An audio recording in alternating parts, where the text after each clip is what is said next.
मुंडका में जो हादसा हुआ आग लग के, वो गैर कानूनी फैक्ट्री चला रहा। अच्छा। लाइसेंस दिल्ली सरकार दे रही है, एमसीडी दरवाजा खुलवा रहा। पूरा सर्वे हो दिल्ली में, जहाँ जहाँ फैक्ट्री है ना इलीगल, इसको बंद कर दिया जाए। यहाँ पे जो है आपस में झगड़ा, आपस में लड़ाई, हिंदू मुस्लिम करते हुए बेरोजगारी बढ़ रही है, महंगाई इतनी, आप खुद बताइए, आपको महंगाई लगती है नहीं लगती? उसके बावजूद सब ये ड्रामा कर रहे हैं, ज्ञान मंदिर और ये सब ड्रामा जो हो रहा है, ये ध्यान भटका रहे हैं। ये जो मुंडका में मौत हुआ है, ये कोई दुर्घटना नहीं है, या आग से मौत नहीं हुआ है, ये हत्याकांड है, क्योंकि पहला घटना नहीं है। हर साल कई फैक्ट्री में आग लगता है, सैकड़ों मजदूरों का मौत होता है, ये एक तरीके से नॉर्मल मान लिया गया है। एमसीडी की लापरवाही दिखती है इसमें। एमसीडी की लापरवाही दिखती है, दिल्ली सरकार का लापरवाही दिखती है, केंद्रीय सरकार का लापरवाही दिखता है, सबका दिखता है। नमस्कार, मैं हूं राशिद और आप देख रहे हैं नेशनल दस्तक। हम मौजूद हैं इस वक्त राजधानी दिल्ली के सिविल लाइंस इलाके में। मेरे पीछे आप देख सकते हैं कि मुंडका में जो मारे गए लोगों के लिए प्रदर्शन करने यहाँ पर एक्ट 2 के बैनर तले लोग पहुंचे हैं। यहाँ से पीछे आप देख सकते हैं कि कुछ ही दूरी पर यहाँ पर सीएम आवास है, जहाँ बैरिकेडिंग की गई है और इसी के सामने ये लोग अपनी मांगों को लेकर बढ़ रहे हैं उसके आवास की तरफ। आइए जानते हैं कि क्या ये मामला है। यहाँ पर पूरा एक मांगों को लेकर आए हैं। खासकर बैनर पे आप देख सकते हैं कि कितने सारे इलाकों के इन्होंने नाम लिखे हैं, मुंडका, नरेला, झिलमिल, बवाना, इन सभी इलाकों में मजदूरों का जिंदा जलना, उसके तहत ये प्रदर्शन किया जा रहा है। आइए जानते हैं इन लोगों से कि आखिर क्या कहना है। मात्र कुछ कदम की दूरी रह गई है और यहाँ पर ये बैरिकेडिंग की गई है। आइए जानते हैं यहाँ पर क्या कहना चाहते हैं सर। यहाँ पे आप किस लिए मौजूद हैं? हम मौजूद इसलिए हैं कि जो अभी मुंडका में जो हादसा हुआ आग लग के, वो गैर कानूनी फैक्ट्री चला रहा। अच्छा। लाइसेंस दिल्ली सरकार दे रही है, एमसीडी दरवाजा खुलवा रही है। लाइसेंस एमसीडी देती है सर। लाइसेंस, फैक्ट्री के लाइसेंस काम करने का दिल्ली सरकार के हाथ में है जी। और उसका जो है साइन करना पड़ता है चीफ इंस्पेक्टर जो है उसको। अच्छा। दिल्ली सरकार लाइसेंस दे रही है, एमसीडी का जो है नो ऑब्जेक्शन दे रही है। दोनों मिली भगत है और दोनों एक दूसरे के ऊपर आरोप लगा रही है कि वो मालिक उनके साथ था, उनके साथ था। इन्हें बिल्डिंग बनती है तो उसको पास एमसीडी द्वारा ही किया जाता है। हाँ बिल्कुल, लेकिन फैक्ट्री चलाने का एमसीडी अंतर्गत आती है केंद्र सरकार के। दिल्ली सरकार लाइसेंस देती है फैक्ट्री चलाने की। अच्छा, कहीं आपको ये नहीं लगता कि जैसे दिल्ली सरकार को आए हुए कितने साल हुए हैं और ना जाने कितने सालों से ऐसी फैक्ट्रियां चल रही हैं, आप सरकार के आने से पहले भी? सरकार के रहते हुए पीड़ागढ़ी हुआ है, उसका फिल्मिस्तान हुआ है, ये झिलमिल हुई है, कई जगह हुए हैं जो लगातार होते जा रही है ये हादसे। हम बार बार गए हैं, इससे पहले गोपाल राय था लेबर मिनिस्टर, हम उसके पास भी गए थे जब पहले हादसा हुआ था, तब कहते हम देखेंगे, हम ऐसे लाइसेंस देंगे नहीं। और गोपाल राय भी चला गया, सिसोदिया आ गया, कुछ नहीं कर रहे वो। देखिए, मुआवजे का ऐलान किया गया है, एमसीडी के 3 अधिकारी इसमें निलंबित कर दिए गए हैं। हम कह रहे हैं पूरा सर्वे हो दिल्ली में, जहाँ जहाँ फैक्ट्री है ना इलीगल, इसको बंद कर दिया जाए और 50 लाख जो मरे हैं उनके घर वालों को दे और 10 लाख जो इंजर्ड है उनको दे और इलाज करवाए दिल्ली सरकार। और तमाम दिल्ली के जो है सर्वे करे, नहीं तो हमसे कहे कि हम बताते हैं सर्वे करके कि जो है कहाँ गलत है, कहाँ फैक्ट्री चल रही है। कितनी चल रही होंगी लगभग पूरी दिल्ली में ऐसे जिनके यहाँ गड़बड़ी है? लाखों चल रही हैं। अच्छा।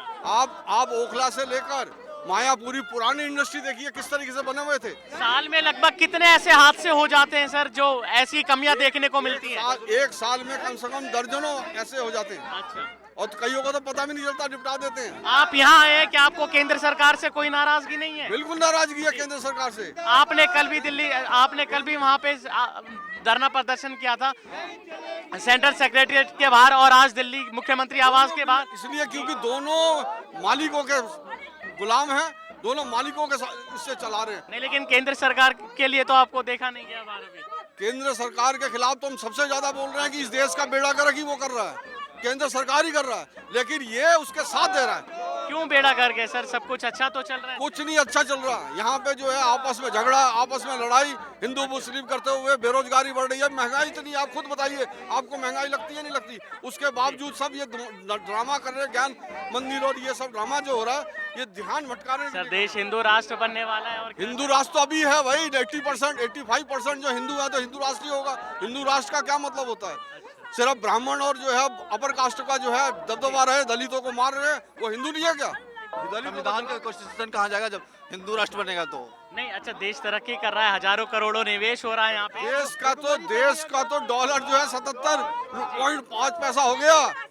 पूरे पूरे 20 साल में इतना डॉलर का जो है रेट बढ़ा नहीं है कभी। देश के जो है गिरवी रख दिया उन्होंने। अभी तो 3.5 लाख जो है करोड़ तो लेके लूट भाग गए। नहीं, मोदी जी तो उपलब्धियां गिना रहे हैं सर। वो तो गिनाएंगे क्योंकि सारी मीडिया उनकी है, बिकी हुई है मीडिया। मीडिया भी बिकी हुई है। बिकी हुई है, बिल्कुल बिकी हुई है। नहीं तो बताइए महंगाई के खिलाफ कौन सी मीडिया बोल रही है? महंगाई नहीं है क्या? आपको लगता नहीं है महंगाई है? सर महंगाई के लिए कल बोल कर रहे हैं सब। बेरोजगारी चरम सीमा पर है, छटनी हो रही है। अब एलएनजेपी से लेकर तमाम सेंट्रल गवर्नमेंट के हॉस्पिटलों से छटनी हो रही है। वो जो कोविड वॉरियर जिसको कहा गया था, उनकी छटनी हो रही चलिए है। तो मस्जिद तो सर अब तोड़ी जा रही है ना, खुदाई हो रही है। अच्छा है मंदिर निकल रहे हैं उनसे नीचे। मंदिर क्या पेट पे पूजा करवाएगा? मंदिर क्या रोटी देगा? मंदिर क्या रोजगार देगा? वो श्रीलंका में भी यही किया था। आज श्रीलंका के लोग सड़कों पे है, पता चल गया कि श्रीलंका में यही काम कर रहे थे वहाँ की भारत सरकार। में भी यही हो रहा है। आप यही कहना चाहते हो? यही ये अंजाम होने होगा? वाला है, होने वाला है, होने वाला है। और केजरीवाल भी उसके साथ मिला हुआ है। मामला चल रहा है ज्ञानवापी का, उसमें भी निकल रहे हैं सर। शिवलिंग निकला है। अरे वो तो क्या क्या निकलेंगे निकालने में। क्या आपके घर पे कोकीन रख के आपको बता देंगे घर पे कोकीन था, आपने देखा ही नहीं, लेकिन कोकीन निकल जाएगा आपके घर से। आप सब जानते हैं। पुलिस चाहे तो आपको अभी जो है बता सकते हैं जो है आतंकवादी। आप क्या करेंगे? आप जाइए। आइए आप और बात करते हैं मैम से। मैम क्या कहना चाहती है मैम जो आज का मुद्दा है? ये जो मुंडका में मौत हुआ है ये कोई दुर्घटना नहीं है, या आग से मौत नहीं हुआ है। ये हत्याकांड है, क्योंकि पहला घटना नहीं है। हर साल कई फैक्ट्री में आग लगता है, सैकड़ों मजदूरों का मौत होता है। ये एक तरीके से नॉर्मल मान लिया गया है। एमसीडी की लापरवाही दिखती है इसमें। एमसीडी की लापरवाही दिखती है, दिल्ली सरकार का लापरवाही दिखती है, केंद्रीय सरकार का लापरवाही दिखता है, सबका दिखता है। और क्योंकि ये चल सकता है, गरीब हैं तो उनका मौत एक तरीके से जायज़ है, चल सकता है। इससे पहले फिल्मिस्तान में हुआ, अनाज मंडी में हुआ, नरेला में हुआ, बवानी हुआ। हर साल किसी ना किसी फैक्ट्री में आग कितनी लगभग हो जाती होंगी हर साल? एक साल में आप देखिए जो खबरें आती हैं वही 4-5 का आता है। एक साल में 100 से ज़्यादा मजदूरों का मौत होता है, 100 से ज़्यादा। और 27 बताया जा रहा है। सच्चाई ये है कि 200-250 है। कोई रजिस्ट्री मेंटेन नहीं है। कितने लोग काम करते थे यही नहीं पता। मौत हो गया, आप कह दीजिए मिसिंग है, तो एक तरीके से जनसंहार है। मैम तो एमसीडी इसमें जो कोई है केंद्र जिम्मेदारी सरकार लेना। के अंतर्गत आती है और वही पास करती है ऐसी बिल्डिंगों को। आपकी नाराजगी दिल्ली सरकार से है? दोनों से है जी। जी, दोनों से है। केंद्र सरकार के लिए क्या कहना है? केंद्र सरकार को भी जिम्मेदारी लेना होगा। एमसीडी जो नॉर्दर्न एमसीडी है अभी तो सब मर्ज हो गया है ना, तो एलजी को और जो केंद्रीय श्रम मंत्री है भूपेंद्र यादव, उनको जिम्मेदारी लेना होगा। मनीष सिसोदिया को भी जिम्मेदारी लेना होगा। ऐलान किया है उन्होंने मुआवजे का, सरकार की तरफ से ऐलान हो रहा है। 50-50। अच्छा भाई पहले लिस्ट तो बताए, कहाँ है लिस्ट? कौन से कितने कंपनी मालिकों पे कार्रवाई हुई है? क्या धारा लगा है?